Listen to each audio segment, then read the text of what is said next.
Hey, good morning, kiddos. Miss Melanie here for Storytime Saturday. So great to see you once again.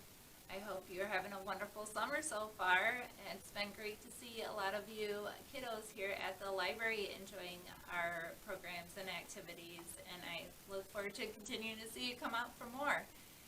I want to mention here we are going into week 7 of our summer reading program, so we just have a couple more weeks left, 7 and 8. And on Saturday, July 31st, we're going to have a summer reading wrap-up party, and we're going to have games and activities starting at 7, and then when it's dark enough, we'll start the movie after that, and we're going to be watching Moana. So, some of our game and activities will be water-themed, so come and get a little wet. It won't get you drenched, but, come and enjoy that. And there's a couple more things still here at the library going on this summer. So I will keep mentioning those things so you can be a part of them.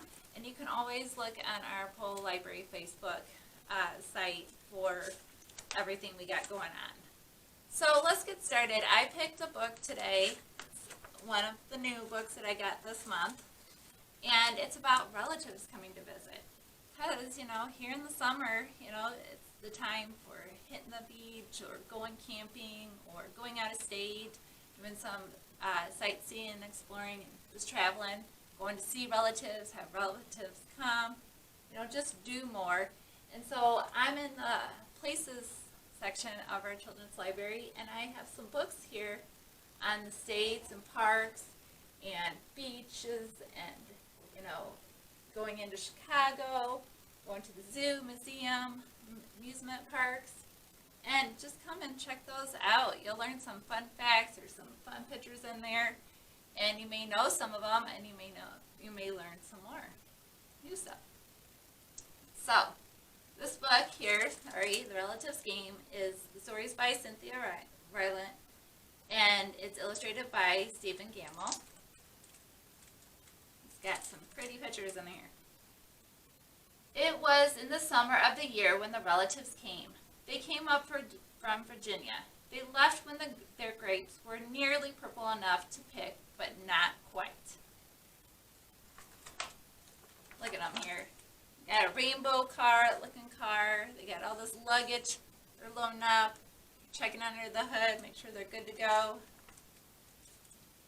They had an old station wagon that smelled like a real car, and in it they put an ice chest full of soda pop, and some boxes of crackers, and some bologna sandwiches. And up they came from Virginia. They left at 4 in the morning when it was still dark, but even the birds were awake. And I notice here, they're already off to a rough start. It looks like they hit their mailbox. And they got luggage flying off already. They drove all day long and into the night, and while they traveled along, they looked at the strange houses and different mountains, and they thought about their almost purple grapes back home. They thought about Virginia, but they thought about us too, waiting for them. I bet they're getting anxious. So they drank up all their pop, and they ate up all their crackers, and they traveled up all those miles until finally they pulled into our yard. And we got some excited kiddos here waiting to see their relatives. It looks like their relatives are so excited about seeing them, they're driving right into their fence. And there goes their luggage flying. Then it was hugging time. Talk about hugging. Those relatives just passed us all around their car, pulling us against their wrinkled Virginia clothes, crying sometimes, and they hugged us for hours. It must have been a long time no see, because they are just hugging. Then it was into the house, and so much laughing and shiny faces and hugging in the doorways. You had to go through at least 4 different hugs to get from the kitchen to the front room. Those relatives. So here they're staring at the front door, and if you look in all the windows, they're just enjoying each other's company. So happy to see each other. And finally, after a big supper, 2 or 3 times around until we all got a turn at the table. There was quiet talk, and we were in 2s and 3s through the house. So now they're kind of breaking up into little groups, catching up with each other, telling stories.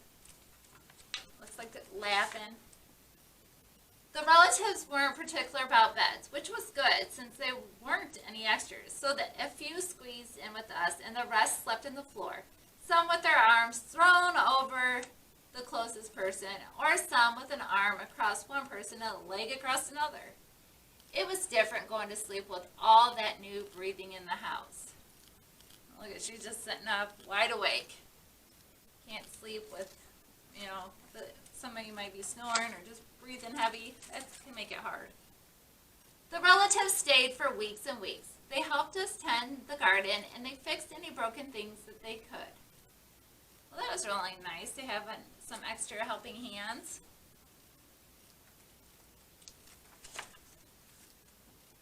They ate up all our strawberries and melons. Then promised we could eat up all their grapes and peaches when we came to Virginia.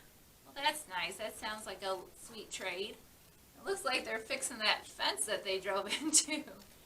That's nice. And playing some music. But none of us thought about Virginia much. We were so busy hugging and eating and breathing together. And look good. They're just enjoying some fresh air outside. All smiley faces. Just happy to see each other. Looks like they had a picnic. Finally, after a long time, the relatives loaded up their ice chest and headed back to Virginia. At 4 in the morning, we stood there in our pajamas and waved them off in the dark. We watched the relatives disappear down the road. Then we crawled back into our beds that felt too big and too quiet. We fell asleep. I bet they were probably exhausted. Sometimes, having all that company and all that excitement can make you extra tired. And the relatives drove on all day long and into the night. And while they traveled along, they looked at the strange houses in different mountains. And there they thought about their dark purple grapes waiting at home in Virginia. But they thought about us too, missing them, and they missed us. I bet. And when they were finally home in Virginia, they crawled into their silent, soft beds and dreamed about next summer, about seeing their relatives again. And there's a picture of those grapes. Looks like they're ready for the picking. So I think that's a really sweet story shared about just, and getting to see family again, or, even friends that feel like family or anything, and just being able to be close with them again and, hug and laugh together and just share smiles. So, and saying that, I can't wait to be sharing some more smiles with you guys. So next Saturday, I'm going to be out doing a live read, and we'll have a story and activities, and I always have a snack on hand too. So I can't wait to see you guys out there.